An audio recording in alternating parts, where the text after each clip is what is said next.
Hello, everyone. Welcome to Faith and Fellowship. We're three guys based in Utah. I'm Kirk. I'm Joel. And I'm Lyric. And the goal of our show is to share stories and beliefs from different people local to our area. Our mission is to bring civil discourse and allow people who hold different faiths a platform to tell us what they believe. The show's model consists of an interview episode and a follow-up response episode where we'll discuss the topics that were brought up with our guests in the initial interview and give our take from a biblical standpoint. Full disclaimer, not all comments and opinions expressed by our guests represent our own opinions. Thank you guys for listening and enjoy this episode.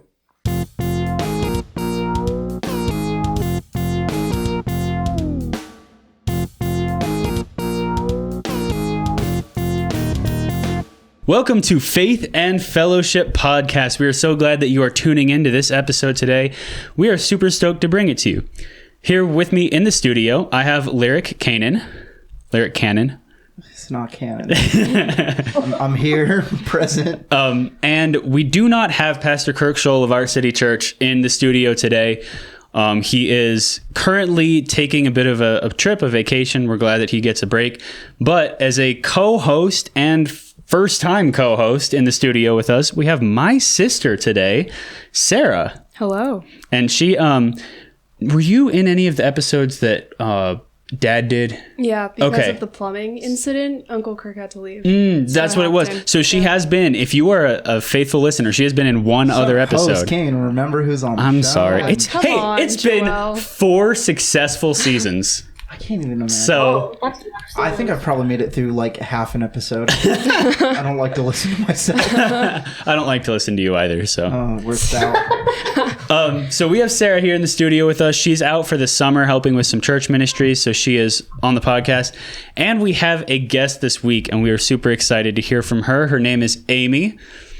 Hello. She is a virtual guest, so if we have any issues, if there's any audio cutting in and out, we do have her in virtually because you are living in Montana, correct? I am living in Montana, in Hamilton, Montana. Very small town. Hamilton. I know where Hamilton, Montana Do you is. really? I do. Have you been there? Our grandmother lives in Montana, so she's... Your what? Our grandmother lives in Montana, our dad's mom, so we're kind of... Where You at? live in Hamilton? She lives close to Hamilton. Yeah, she's like 20 minutes from Hamilton. Yeah. In Corvallis? Darby? That Stevensville? Corvallis sounds right. Corvallis I think sounds it's right, Corvallis. My grandma lives in Corvallis too. That's awesome. Look at that. Maybe they know each Probably other. a Chapman. No, I'm just kidding. I'm probably, we probably have the same grandma. Pretty much. Just never knew. So, well, Amy is Lyric's friend. Yeah. Why don't one of you, Lyric or Amy, or both of you, talk a little bit about how you guys know each other? Yeah. So I met Lyric when he was a senior in high school. I was working at Walmart as some type of a manager on the front end, and he was working somewhere not underneath me. He did not work for me. And we kind of became friends. I tutored him through his senior year of high school. He's the only graduation I think I've ever watched, a high school graduation. It was during COVID, so I had to watch it on YouTube. True. But I tuned in, watched him walk down the pavement of the outside of the school for the COVID graduation. Bad. And then Lyric went to real estate school. He called me a couple years later, and he was like, hey, I just got done with my real estate license. I was like, hey, I still have my house that I bought. I bought a house when I was 20, and I was 30 at this time. I was like, I sold my house. Why don't you sell my house for me? And he was like, what? I was like, yeah, I've got nothing better going on with my house. Let's just sell the house. So Lyric sold my house, and I bought a house up in Montana. And then me and Lyric just call and check in every so often to make sure that we're both on track to be happy and healthy. Alive. Happy and healthy. So we have 2 sponsors this episode. And by sponsors, I mean just people we're going to shout out. The first is Lyric's real estate company. He'll sell your house. So, Lyric will sell your house. He actually bends over backwards. He's the best real estate agent I've ever known. And even when he kind of has clients who are really asking for a lot and expecting to pay less, he still goes above and beyond for them. He's never, he's really actually genuinely a good real estate agent. Thank you. Wow, that is You're What a awesome. shout out. This is what a good friend looks like, Joel. Well, I was Take kind of notes. sitting here looking like feeling bad. Like I've never said something this nice about Lyric. Well, Lyric's never sold your house, so That's you wouldn't true. know. Well, That's true. But Lyric even went and did work projects with my family because I was in Montana and they were selling my house in Utah. Yeah. And he went and did work projects with my family to clear it out, to clean it for showing. Wow. There you have it, people. Canaan Real Estate. To the land of Canaan. He'll sell your house. They were not good people in the Bible. Let me just say that. So yeah, that's awesome that you guys know each Thank other. you so much. That was really sweet of you. I appreciate that. No problem. All right. Did you know I put Lyric as a reference, a personal reference when I had to get my dog from the Humane Society? I do remember And that. they were like, we usually call 3 people, so put 3 references that'll answer the phone. And so they called Lyric, and he went on and on about how great we were. And they were like, we don't need to call anyone else. He just clearly loves Did that you. really And I'm like, happen? Wow. I don't think you ever told me the result. Did you get the dog? Yeah, he's in my house right now, but they're locked out. I have 2 dogs and 3 cats now, but they're locked out because the cat knocks over the laptop and the dog barks. Nice. And you have goats now, right? No, you're we're telling me on you're the gonna search get for goats, but they cost like $400 a piece where we're at, so we need to find some better goats. Fair enough. Cool. So you. Well, I was we thinking. got to do the second the shout second out. shout Yeah. Oh, already? Yeah. All right. So, Second sponsor. second shout out. Second sponsor. We have to use the word sponsor. So, our other host who isn't here, Amy, so you know, our other host who isn't here always tries to find a sponsor for every episode. And by that, I just mean he like picks a random business or makes up a business on the spot and starts talking about it. So, in his honor, in his memory, He's not dead. He's on vacation. In his memory. He'll be back the next episode, but no, he's gone, so we gotta carry on the legacy. No, so our other, we're gonna use the word sponsor, is actually from Amy, and we actually didn't hear much about it. We just kind of committed to shouting it out. So it's a art YouTube channel, right? Yeah. I have 453 total subscribers. More than Okay. us. That's true. You can look me up on YouTube. It's Amy Celeste. It's spelled AIMEE, and my middle name is Celeste, CELESTE. And that is not how I spell Amy, my name. I was trying to get plausible deniability that it wasn't my YouTube channel for the first year I was doing it. Have fun. So we will Deniability. we'll have that Yeah, channel linked in the description. So go look at the description and then go check out the YouTube channel. Sweet. Yeah. So you grew up here in Utah. I did. We well, being here in Utah, we kind of talk about it a lot. The majority of the population is LDS. 90%. Yes, where we are, it's like over 90% is LDS. So, did you grow up LDS? Tell us a little bit about your growing up and what faith you grew up under. Where in Utah did you grow up? Oh, that's a good question. Yes. All right. Quick overview, and we'll go into however much detail we want to. But I was born in Blackfoot, Idaho, in the LDS church. Both of my parents were very, very LDS. They met at Rick's College, which is now BYU, Idaho. They moved so all of my growing up memories are in small towns in Utah, like Mount Pleasant, Ephraim, Nephi, just like that. We were in the LDS church until I was 8. When I was 10, my parents joined the Apostolic United Brethren, which is a polygamous group. It's the same polygamous group. If you ever watch Sister Wives, they're in that polygamous group at the beginning of the show. Now I don't think any of them are in that group, but they joined that same group. I was raised from the age of 10 until I moved out at 18 in the Apostolic United Brethren. I went to college, became very non-religious, and when I was 22, I thought that I received revelation to join the LDS Church again. Had to meet with a general authority to, if your parents were polygamous or gay, both polygamous or gay at the time that I got baptized, you actually had to meet with a general authority to get approval to get baptized into the church. So I got approval, got baptized into the LDS church, and then at 27, I left the church altogether. My name is still on the record, probably. I mean, definitely it is. They still call me. But I don't identify with any of the beliefs that are Mormonism, except for the ones that have to do with treating other people right and how to treat, like, having good morals and, you know, the things that pretty much every religion has in common. I agree with those, but I don't believe in the Book of Mormon or the Bible anymore. That is quite the overview in, like, you know, a minute. I got some questions already. Yeah, we'd love to have you dive into more of that. Real quick, before you kind of get into that, you said you left the LDS church for the final time when you were 27. How long ago is that? How old are you now, if you don't mind sharing? Straight out I the am gate, 42 now, so it was about 5 years ago. Okay. So you said when you got baptized, if you came from a polygamous group, you had to have a general authority, like, give the okay. You left. Correct. You left at 8. That's why you didn't already get baptized in the mainstream LDS church, right? Wrong. Okay. I got baptized into the mainstream LDS church, and they lost my baptism records. How does that? Whoa. What?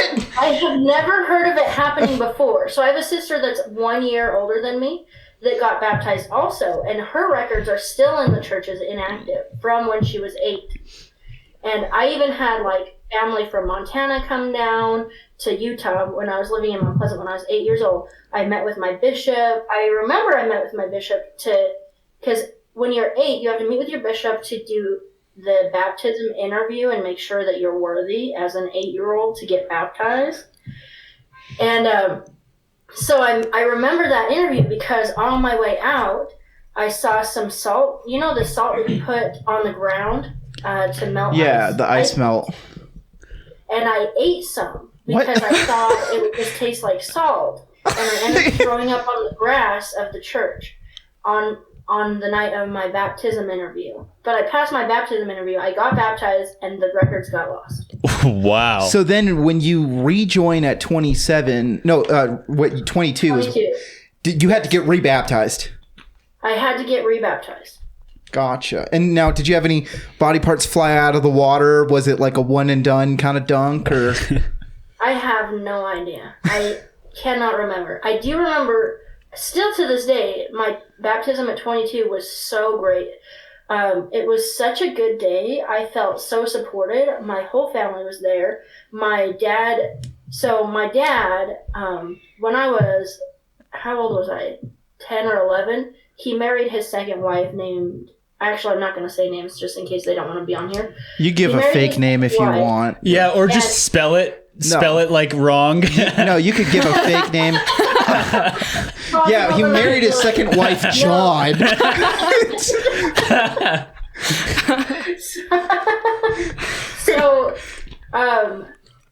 But between when she married my dad at 10 and when I was baptized at 22, she had left my dad, so they were divorced. But she was still an important enough part of my life that his second wife, that was his ex-second wife, came to my baptism into the LDS church when I was 22. And his third wife, who was married to him for 4 months, also came. And my grandma came, and my aunt and uncle from, like, the Provo area came down to Ephraim. That's where I got baptized.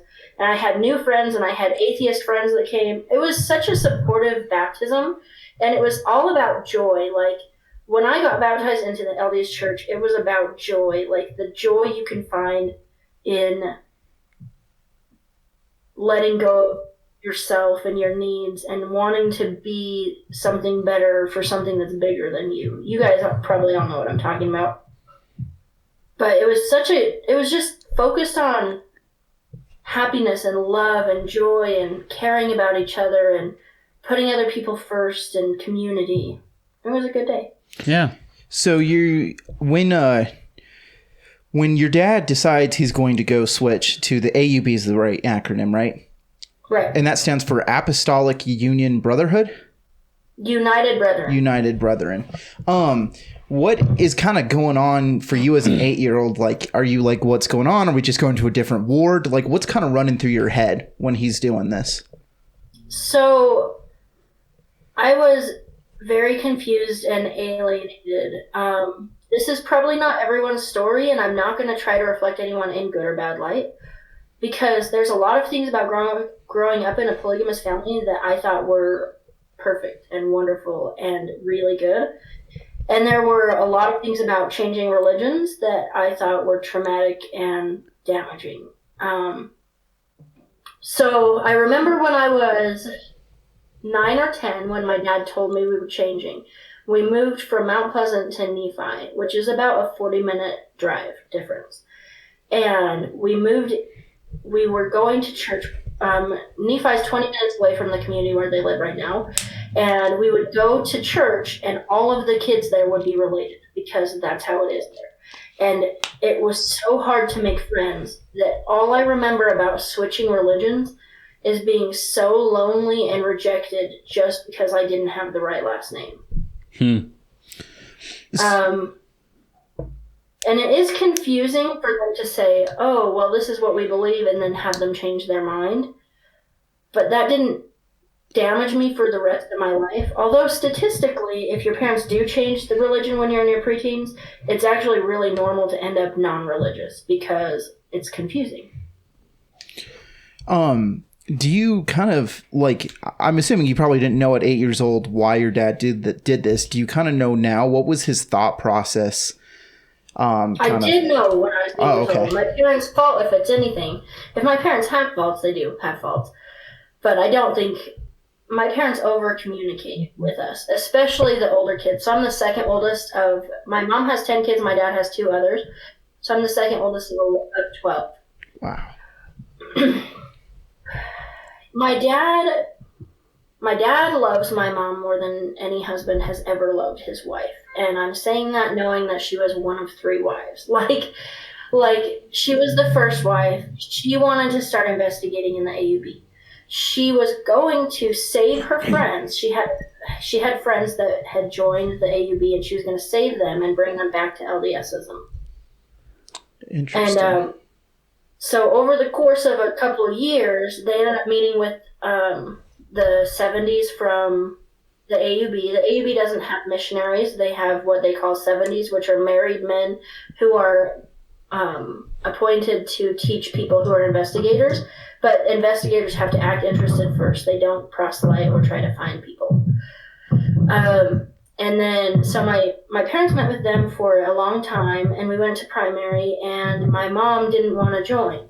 And so she decided that they were not going to join, and she had the worst depression of her entire life for the whole week, that they were just like, she's like, I can't do this. I can't share my husband. I will go to hell if I have to, but I'm not raising my kids in that environment. She got so depressed and so sad, and she had all these revelatory experiences that, as far as I'm concerned, they're valid, because I am not someone who tells someone else that their religion or their experiences are not valid. And she felt like it was the right move for her and my dad to join the AUB. And so my dad prayed about it, got the same answer, and they decided to join the AUB. I mean, if you guys want to, I got so many questions. This is like fascinating to me. I mean, we can, like, we're naturally working down a timeline already. So if you have other questions, feel free to ask. But like, if you just kind of want to keep going with what it was like growing up in that community. I guess I'll ask my question really quick. So I grew up mainstream LDS, how does like a church service how's it different in the AUB compared to mainstream LDS? That's actually a really good question. That's a really good question. So keep in mind, I was in the mainstream LDS church when I was between 1 and 8. So A, 8-year-olds don't always remember things, right? And B, that was 24 years ago. So the church has since then changed from a 3-hour block to a 2-hour block. So everything's different now. But when I went to church, in the regular LDS church, you go to church in the morning, and depending on your ward, you go to an hour of sacrament, an hour of primary, and an hour of whatever your Sunday school class is. Then in the weekday, you either have, what is it called, Mary Miss or whatever Peter Priesthood is, but it's not called Peter Priesthood. That's an offensive term, so don't say that. But you have your Wednesday activity that's supposed to be fun. Like young men's, young women's is what it was called. That's what you do in the church, right? Plus, I mean, there's more to it, but that's basically your church ceremony. In the AUB, you go to 2 hours of Sunday school in the morning. You go home for 3 hours or 2 hours, and then you go to 2 or 3 hours of sacrament meeting in the afternoon on Sunday. So your whole Sunday is church. Then, if you're in the YOZ, which is from the age of 12 to 18, or whenever you get married, then you, on Sunday nights, you go to a fireside. They have YOZ firesides. What does YOZ mean? What? What does YOZ mean? Youth of Zion. It's the youth group for the AUB. Okay. On Wednesdays, you go to girls' class, and on Saturdays, me and my sister, we led a volunteer group. One day there was this guy that was in the priesthood that was like, he was in the YOZ leadership, so he was in charge of all the activities for the youth, right? He gets up in Sunday school to make his announcement. Oh, and in our church, the first 15 or 30 minutes is people making announcements. So you get up and say, hey, is anyone going to Pinedale? I need a ride. Or, hey. Wait, it's just like advertisements pretty much? Like, yeah, like, hey, I saw we have too many 8-year-olds driving 4-wheelers. Please make sure that you're only letting safe drivers on this the is road. like a Facebook community page, but like... We don't have police there. You got to get up and express your anger somehow. So that's how you would do it. You would just get up and say, hey, I've got a work project on Saturday. We're going to put on my roof, or whatever your announcement is. So one day this kid got up. He was probably 17, and he goes, I was in the YOZ meeting, and they only had bad things to talk about, and I want them next time that they talk about it to say that our little community, yes, there's all these bad things about the youth, but our little community goes above and beyond to serve people. So we're going to have a weekly service project on Saturdays, every Saturday, for the rest of time, and I want them to say at least our community takes care of people. And so me and my sister, we were so into service, and we were so into this stuff. So we went every Saturday and cleaned the church, or did whatever, but we did whatever service project we were supposed to do, we went and did it on Saturdays. Our sacrament meeting in the LDS church, about 4 people are assigned to talk, and you have 2 weeks to plan it. And the AUB, they assign someone. So when you go to church, the presidency, I don't remember what they're called. They're not called the presidency, but basically the bishopric sits up at the top of the stage, and they call on someone and say, hey, Brother Di, will you come up and conduct sacrament meeting? So that person would get up, and they would call on people sitting in the audience to come up and give impromptu speeches. Are you serious? Just like... Yes, I'm very serious. Wow. There were only 2 or 3 planned things every week, where there was one musical number that was given time to prepare, and there was usually 1 or 2 youth talks. So to get your full primary qualification that you graduated primary, you had to give at least 1 sacrament meeting talk, and so you would have time to prepare that because you would be little, like less than 12 years old. So when you say church, like, okay, so I'm trying to imagine, not knowing really anything about the AUB other than some discussions you and I have had. I think most of our audience, and probably you guys too, like when we think polygamist, we think the pilgrim outfit wearers, the FLDS, the Warren Jeffs, like these enclaves of families that are kind of in the middle of nowhere and they don't really talk to anyone. They all do their own stuff. Is that kind of how the AUB is? I'm not saying like the criminality of Warren Jeffs or anything, but where like is the AUB, are you all kind of in the same community, like your own kind of enclave, and you don't really, or are they living in different cities and traveling to, where's like this kind of, what is the church building? How does the community part kind of work? The AUB believes in something called the United Order. Most of their communities are a United Order. So they purchase the land as a religion, like the religious church, the legal church, purchases the land, and basically they assign stewardship of 1 acre per family. And if you want to join a United Order, you have to apply and you get voted in, and then you can get your acre. And there is fees for like your acres, but it's nothing compared to land ownership. Like we're talking buying a house costs $300,000 to $500,000. Let's just say. Getting stewardship of an acre and building a house on it and having work projects, because everybody out there does construction, you could get your house built for probably only the price of whatever the cost is for the lumber and the supplies, no labor cost, and you would have to pay maybe $500 or $1,000 to get stewardship of your acre. Wow. And so they really are just in an enclave as well. Right, but a lot of them go to public schools, and so there is a lot of exposure to the outside world. They don't dress funny. They dress the same as everyone else, almost. They wear long sleeves, but that's fine. And, yeah, they dye their hair. They wear makeup. They look pretty normal, I think, but I grew up there, so I don't know.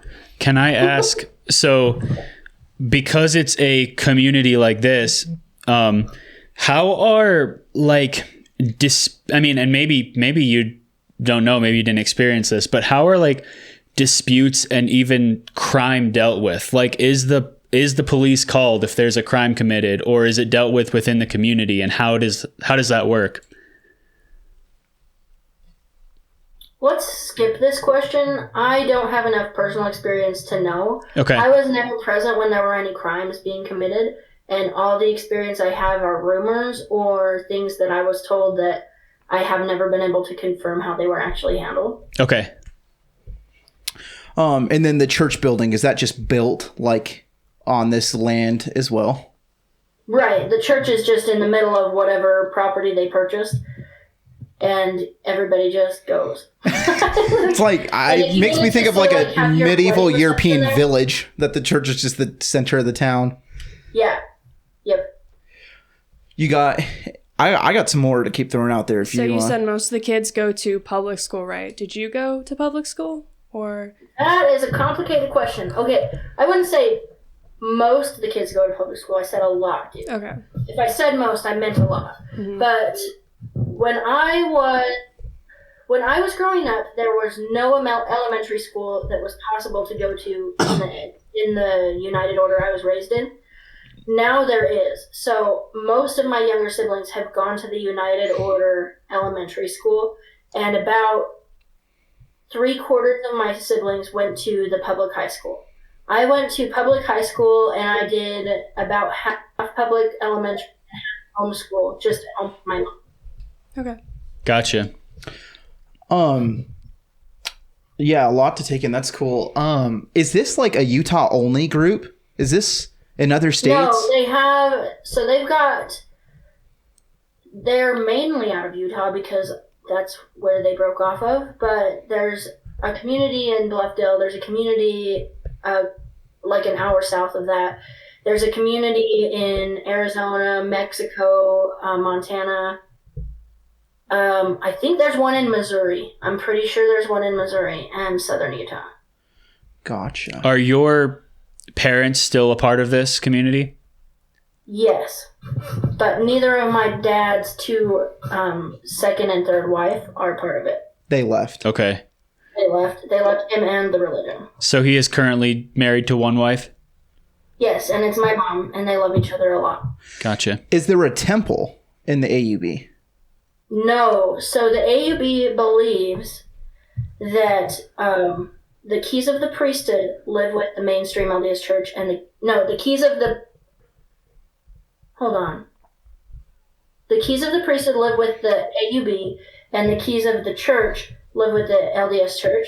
And so they don't think they have the authority to have temples, but they do have the authority to make endowment houses. And so it's not fancy like a temple, but it's qualified. They are qualified according to their priesthood and beliefs. They're qualified to seal people for time and all eternity in their endowment house. So a little question about the history, if you might be able to answer this. So you have Joseph Smith, right, starts the LDS Church, Mormonism, all that. Joseph dies, and then that's where we kind of see like the fractures and the splits, right? Brigham Young goes one way, Joseph's son goes another way. You kind of had these breaks in it. Where's the AUB kind of come from? Where did they break from? So the AUB breaks off of the sixth prophet of the church. I think it's Joseph F. Smith. Fielding? No. No. Well, there's Joseph F. Smith, and then there's Joseph Fielding Smith. Like, there's two prophets with, like, the same name. Right. But whichever one is number 6 is where the AUB breaks off of. Legally and officially, it's Wilford Woodruff as the third is the one that, like, disbands polygamy, but that actually was a lie to cover up for the government. And they kept practicing polygamy in the regular LDS church until the 6th prophet. And so AUB splits off with the 6th prophet. Mm-hmm. Is it, and there, I'm assuming, okay, so correct me if I'm wrong. So I know from what I've gathered from like the FLDS beliefs, which you weren't part of, those are different groups. But from what I gathered from the FLDS is they kind of believe that, according to them, Brigham Young had a prophecy that once polygamy died in the Mormon church, that the Mormon church would also die as well, would fall off. And so the FLDS kind of see themselves as the keeper of what like Brigham Young had said.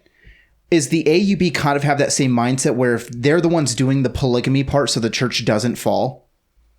Yes. As far as I understand it, and I haven't been in that group for 12 years. So, right. But as far as I understand it, they believe they're living every teaching that Joseph Smith had taught. And the LDS Church believes in living prophets, and so does the AUB. But the LDS Church believes that their living prophets have had revelation that counteracts a lot of the things that Joseph Smith taught originally.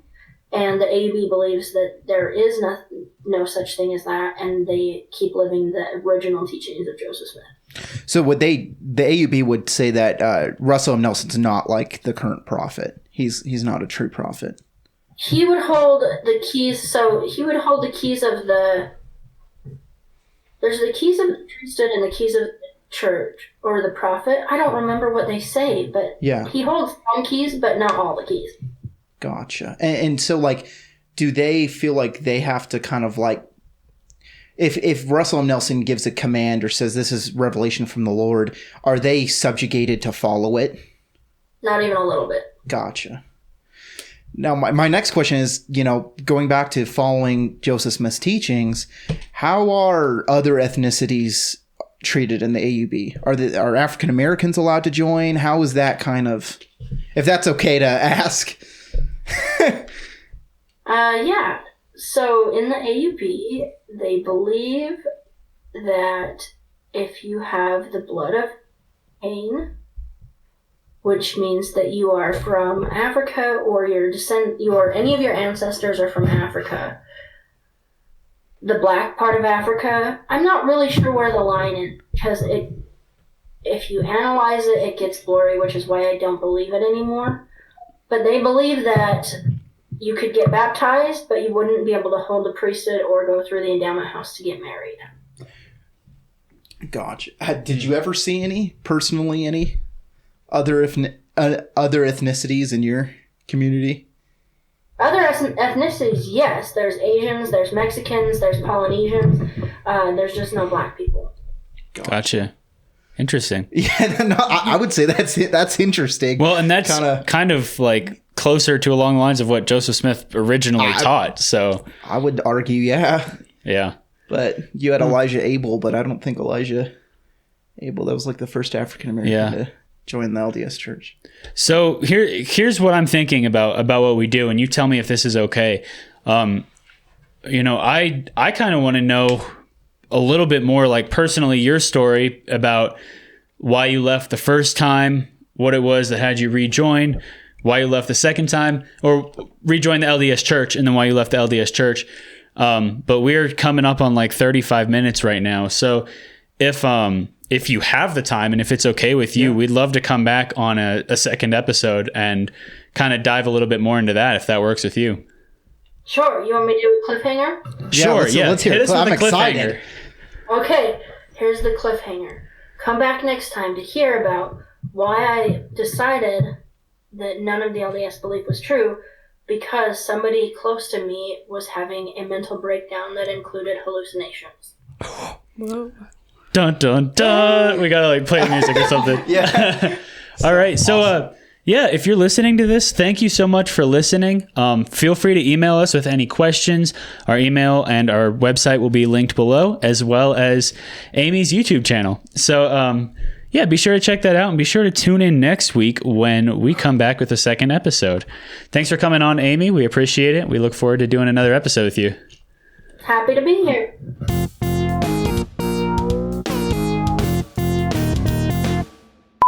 Do you know who Doja Cat is? Vaguely. Okay, she's like a hip hop like singer person. Right. And so like she had this whole music video where she becomes like a demon. And so our pastor was like, he's like, oh, let's listen to her music, not knowing anything about her. And so he plays a song, and the first word out of him was B-I-T-C-A. Like, you know what I mean? Like the B word is straight up. And so we beeped that. And that was so like that's why I was on like, wait a second. You guys will edit like that out, of course, for obvious reasons. But like I say something stupid, can it be taken out? That's kind of what my tangent was about.